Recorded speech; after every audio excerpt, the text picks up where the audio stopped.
Okay, so we have a pretty unique set of teams here today. For the most part, over the last few years, as people have thought about ZK snarks, they've thought about how they relate to rollups and validity rollups.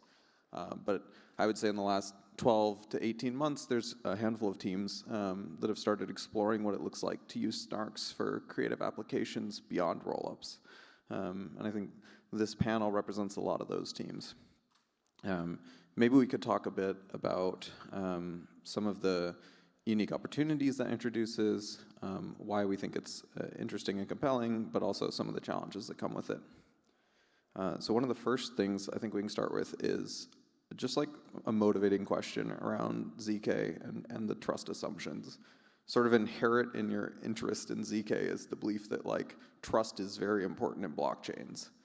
For years, we've had solutions like off-chain data processing that sort of either happen optimistically or just with an assumption of trust. What about trust assumptions is important to you, and why do you think it's so important that we do it cryptographically instead of relying on some of these weaker assumptions? What I like about ZK is it gives you an opportunity to establish a point of trust and then inherit computation from that point. And I think the notion of trustlessness is oftentimes misleading. So, when we think of a ZK rollup, what you're functionally doing is you're inheriting trust in a state transition from the consensus level collateral. And when we think about co-processing or we think about any type of access to on-chain data from a contract that can't be accessed to the VM's native execution, what you're trying to do is get as close as possible to your computation running on the same trust assumptions as the underlying base layer. So it's not trustless per se, as much as it is the inheritance of trust from a very specific designated point. Yeah, it's a different boundary box a little bit than where we were before. But I think if you look at the base layer of no trust, this moves it up a level. It is. Any other thoughts on that? Why is it important for you guys? Yeah, we've been talking to a lot of application teams and really trying to educate them on what ZK can do for them. And as I'm sure everyone in the audience knows, although we talk about these very secure ZK-based systems, in reality, a lot of things on-chain today rely on development teams being honest. Even a lot of the systems in production will eventually become fully secure, optimistic rollups, but today have permission sequencers. And I think where in the next year or so I see ZK really being valuable is in cases where social consensus will not accept a trusted oracle. And those are typically cases where composition is very important. So if you're a protocol team, maybe your users will accept your trusted oracle. But where it really gets difficult is when another protocol wants to compose on top of that protocol. Will that protocol's users trust this random other protocol's team? I think the chain of trust gets very tenuous. I think ZK really helps in establishing more clear trust abstractions and boundaries. Yeah, to add to that, I think there are some existing situations where we've already seen trust be super problematic, abused, and then eventually leads to things like bridge hacks and results in like very tangible amounts of money getting taken from users and protocols. I think we're all aware of all the bridge hacks that have happened very recently.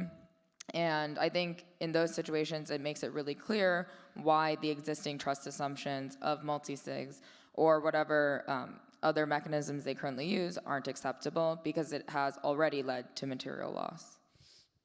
Yeah, I think that's a great one. Composability is often overlooked, but if you have like a key trust assumption in the middle of a chain of trust, then you can't really build another highly valuable protocol on top of something that has weak trust assumptions. So it's a good one.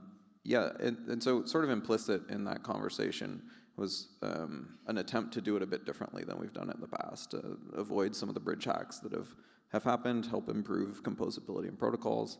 How are your teams thinking about doing it a bit differently, maybe starting decentralized or enabling that very early in your product's lifecycle? Yeah, so what we focus on at Lagrange is supporting data parallel computation on top of large chunks of on-chain data to be provable efficiently.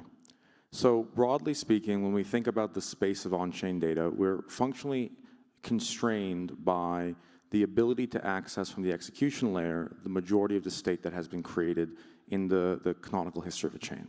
And this is even more prevalent when we think about the modular context, when you have a series of different execution spaces with a series of different state structures, transaction trees, receipt trees, and block histories. And so what we focus on is to allow you to treat this, what is more or less a morass of unstructured data, as if it was your data lake in Web 2, to run SQL, MapReduce, RDD, massively parallel processing computational models on top of this to be able to derive and extract properties that are relevant to your application's function. Yeah, maybe pulling it in a bit to focus on decentralization. Yeah, and so I mean, I think functionally decentralization in the context of this question has to do with a few relevant vectors. So firstly, like, you have to think about the decentralization of the prover, which confers a liveness assumption on the overall protocols that inherit computation from it. And moreover, you have to also think about the assumption of where you're deriving data from. In the single chain context, it's very straightforward. When you get multi-chain, some of the work that the sync does, it gets a little bit more opaque.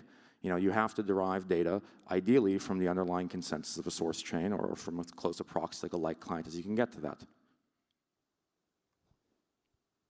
Yeah, I would say one really important piece for this is for users to be able to audit what every team is doing and what's actually been deployed.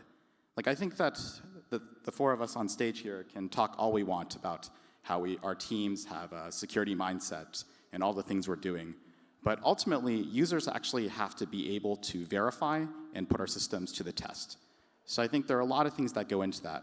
One is just standing the test of time in a production environment.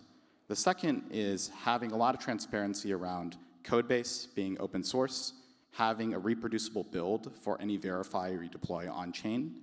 And third is adopting cutting-edge security techniques like formal verification or fuzzing to give a higher degree of guarantee to users. So I think all of these systems are going to be difficult to trust at a super high level until they've been running live for years. And whatever we can do to allow users to audit that more quickly is going to move the space as a whole forward. Yeah, to talk more about security, I think Vitalik advocates, even in the context of ZK EVMs, for this two-factor approach where maybe you have one computation that's done in ZK, and then maybe you have a trusted TEE, SGX-based two-factor, or maybe you have many different implementations of the same function. I think one really interesting thing about ZK is that at the end of the day, all the functions we are computing are just f of x equals y, and so it's very clearly spec'd. And so you can actually have multiple redundant implementations of the same computation very easily because it's just inputs and outputs, and the circuit has to be the same. And I think that will be really powerful in the security story of actually getting ZK adopted and for people to feel comfortable using it in their dApp in a very critical context. Yeah, those are good points. How are you thinking about, I mean, multi-prover kind of implies a separate software stack. Do any of us think maybe we would push in the direction of a full separate software stack for another prover? I mean, the T's may be a shorter path where you don't necessarily need a whole new stack. I think you can already see that there's a few primitives that are implemented across a few different proving systems. At the end of the day, I think all of us are on stage are doing pretty similar stuff with hash functions, signature schemes, and other cryptographic primitives that are fundamental. And it's really not too hard to take the same primitive and re-implement it in a new stack. And we already see multiple implementations today. So I think it's quite feasible to actually have multiple implementations and something we can push towards. So I'm not advocating for a different prover for the same proving system, but more multiple redundant implementations and even different proving systems. I think it also requires being thoughtful over, the scope of what you are proving. I mean, I think if you're proving something like a light client where you have a very fixed set of parameters over what a correct execution of that is, it's more straightforward than if you're building a general purpose VM when you're incurring a significant amount of technical debt when you're anchoring to a specific proving system. Potentially, if there's a change in the state of the art and you can't have your back end be agnostic, your front end be agnostic to the back end. And so there's complexities there, I think, that are inherently incurred as you develop applications that have more and more zero knowledge intrinsic to the core purpose. And I think in those situations, having multiple backends becomes an imperative if you're trying to ensure that you can stay up to date and your performance can stay relevant. Yeah, that makes sense. What are you doing in the meantime? Like, we're not quite there to a multi-prover world. I think most all of you are working on getting into production pretty soon. Are you putting in gates or checks in your contracts, or every proof needs a signature along with it for now? How are you thinking about that in the short term? Make sure you don't have a catastrophic bug in prod. Yeah, we deployed to mainnet 2 weeks ago, and we put in gating on the prover. So if there is a circuit bug in soundness, we certainly will not trigger that bug. We've also put in time lock upgrades on our verifiers so that we can actually fix any issues that come up. We do feel like this should be a temporary phase until we're able to introduce stronger security techniques like formal verification. Yeah, I think we can follow a lot of the in-production ZK rollups today. They all have similar setups where they have approved provers, you have time-locked upgrade and governance over the verifiers. I think all of those things are very reasonable because, again, if they're in the critical path and there is a hack that can potentially be catastrophic, I think we think about following their lead and their design choices. And we think that's like a very reasonable short-term trade-off before we get multi-prover and trusted execution environments. We agree. I mean, I think there's good precedence over teams who have pushed large production code bases with complicated underlying circuits and have done so in a way that has, to date, been more or less secure. I actually had a conversation with an auditing team that will remain unnamed that had done some ZK EVM audits, and they were nervous. They said to themselves, like, I don't know if we understand this well enough to really put it in production. We've done our best here. Are there things beyond audits that you're trying to do internally at your companies, maybe to have a culture of security or help ensure at the code development time that when you go to production, you don't have problems? Yeah, I mean, I think having a culture of security is very important, and I think you need to be very clear on your code reviews and your best practices as you're implementing and developing your underlying infrastructure. I'd extend that broadly and say, like, I think just from a business operations standpoint right now, you should be resourcing and hiring people who have an understanding of the primitives that they're working with. Especially when you're building these highly complicated systems, it's important that the work that's being done is done by people who have an awareness and a context for how the things they're building works. Yeah, we think that, of course, standard security practices are very valuable, but actually I think there's some very obvious things which are very helpful. One would be having less code, just having a more minimal and well-designed system so you don't have as large a security surface area. The second would be looking at the interfaces between ZK and blockchain systems, where the two systems are really of quite different natures, and we think these boundaries are places where issues are more likely to arise. So, of course, circuits might have bugs, but I think it's much more likely you just completely misparse part of your circuit and do something quite obviously wrong. Yeah, you can even see this in the bridge context where a lot of bridge hacks have been due to trust assumptions getting violated, but then other bridge hacks are simply due to smart contract bugs. I think goes to support Yi's point. Maybe zooming out a little bit and thinking about modularity, given where we are. Uma, I guess you just announced that you're working on a Celestia bridge. Are any of the other teams thinking about sort of modular DA layers in their environments, or are you mostly focused on specific chains? We focus very heavily on modular with how we're developing our infrastructure. I think being able to permissionlessly support data access in a modular context is very important.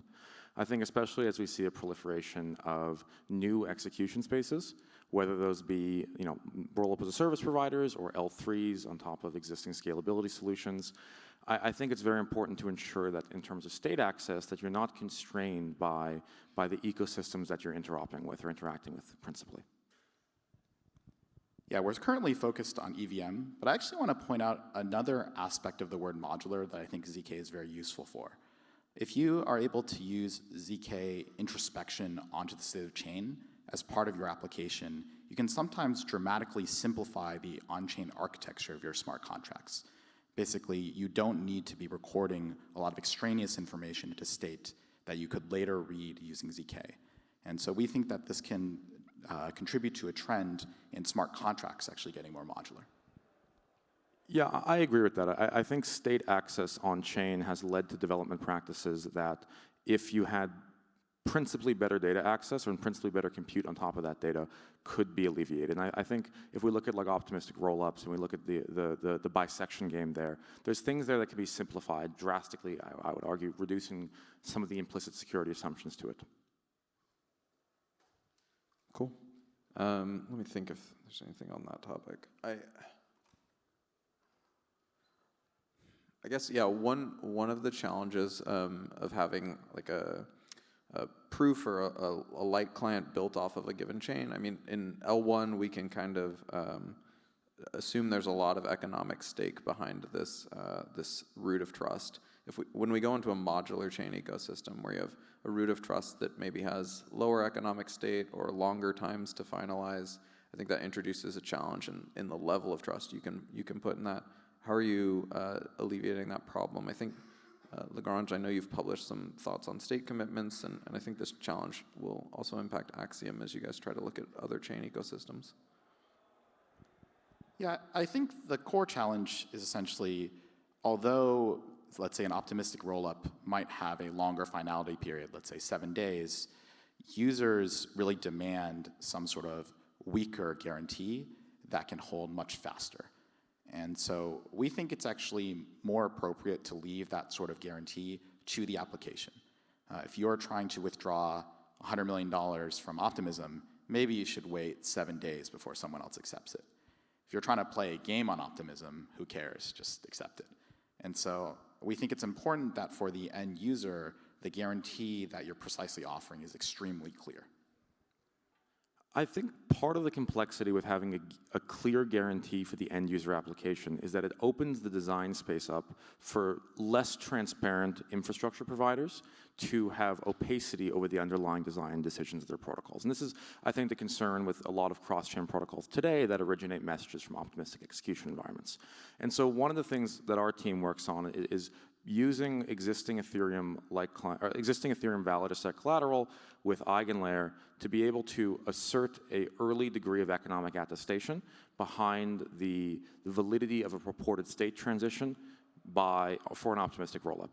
And the reason that we think this is very valuable is you can have bridges permissionlessly consuming state from a shared layer with a clear amount of economic trust and economic security behind the state that they're using. And it means that if you want to understand how much security is behind a given attestation of state, you can very quickly look at the size of the committee and the stake within that committee, and you can derive that assertion from there. And you don't have to worry about, whether or not a K-event assumption for an arbitrary bridge that could be used on some intermediary protocol has a sufficiently decentralized underlying validator set. We think of this as very much a public good. Great. Maybe we could spend the last few minutes here zooming out and thinking about sort of ZK beyond the blockchain. I think snarks in general just receive no attention or minimal attention outside of the crypto domain. And I think crypto served as a good incubator for this technology to kind of grow up and get mature. But over time, there's probably an intersection with ZK snarks and the broader internet at large. Is there anything kind of exciting and interesting that starts to happen as we see more verifiable computation used throughout the internet? Or are we all just crypto maxis? So I've done some academic work on ZKML, putting some of the largest known machine learning models into ZK. And as a consequence, I've had to explain to some pretty well-known machine learning professors, what is ZK? Their reaction is always the same. Number one is, that's impossible, you got something wrong. Number two, and this takes varying periods of time for different faculty members, is, okay, maybe it's possible, but it's useless for us. And number three, some of them are like, oh, maybe in this edge case, it might be useful. And so I think it's a lot of education in finding the places where having verifiable computation actually makes sense in a non-hostile environment. Typically, their response is, hey, why would I use a snark? I could just run it. Or I trust Amazon more than your weird crypto system.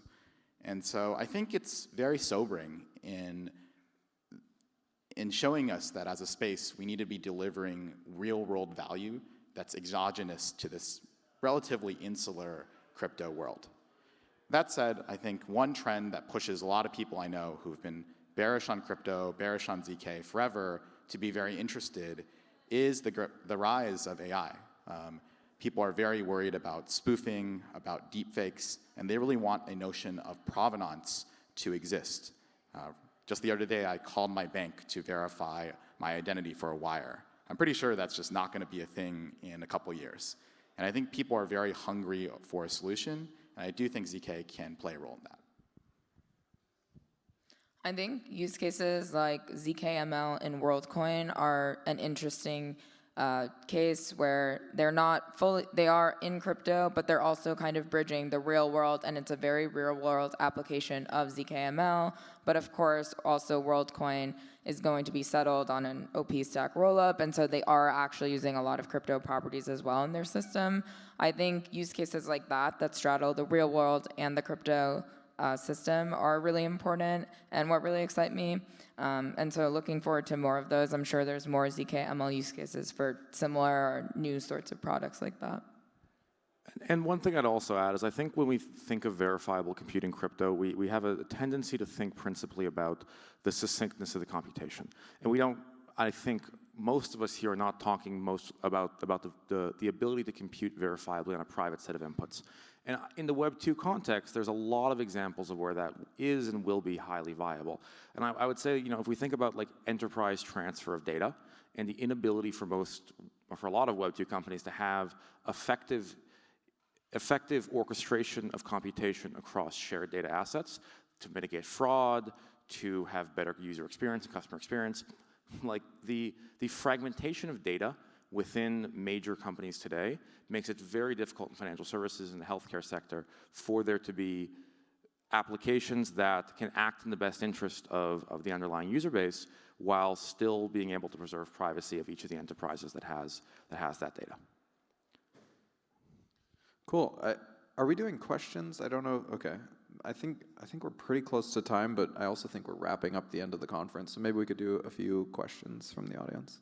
There's still one talk after this, but we Okay, yes, sorry. but we can do the skip. questions, of course. Anybody?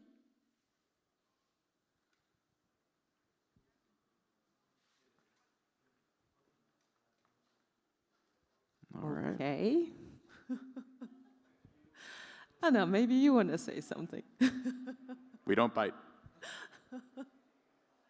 What's storage proof?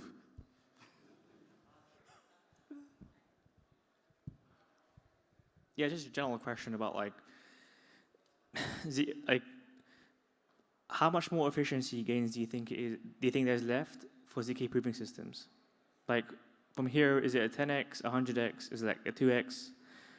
Because people are still kind of skeptical about like how practical ZK is, from a computational perspective. Yeah, I mean, I think that's a good question, but I think if we were to assess the trends in computation over the last 20, 30 years, there are a number of buoying factors that will result in ZK becoming increasingly performant, irrespective of the underlying proving systems that we're talking about. I'd say that you can discuss improvements in the proving system as well as improvements in underlying computing infrastructure that both likely will have positive effects over time. Yeah, I think to add to that, currently, I think all of us perhaps run our circuits on fairly commodity hardware, and there's a lot of ZK hardware companies that are out there trying to make hardware level improvements to these proving systems and make it faster. So that's one frontier to push. And then, of course, there's also new proving systems all the time. I think Nova came out this year, and perhaps there will be more in that line of work that make a algorithmic improvement. So I'm very optimistic that the algorithmic improvement plus the hardware improvement is going to result in huge gains to ZK. Yeah, and if we want to think about the theoretical limit, Justin Taylor put out a blog post, I believe last year, discussing this. Essentially, there are two sources of overhead. One is in converting a normal computer program into a ZK circuit. There, he thinks that the limit is maybe a factor of 100. And the second is in the actual proof system, where maybe you lose another factor of 10 in the limit. So that would add up to a 1,000x overhead over a normal computer. Right now, we are nowhere close to that. So I think we can easily get 100 to 1,000x improvement without any hardware. Yeah, and one last thing I'll add on that is that doesn't account for the hardware side of things. So it's typically is between 10 and sometimes up to 100 times improvement, depending on the specialization of the hardware. So fast proofs are the future. All right, I think that's, do we have time for one more? Yes, we do. Okay.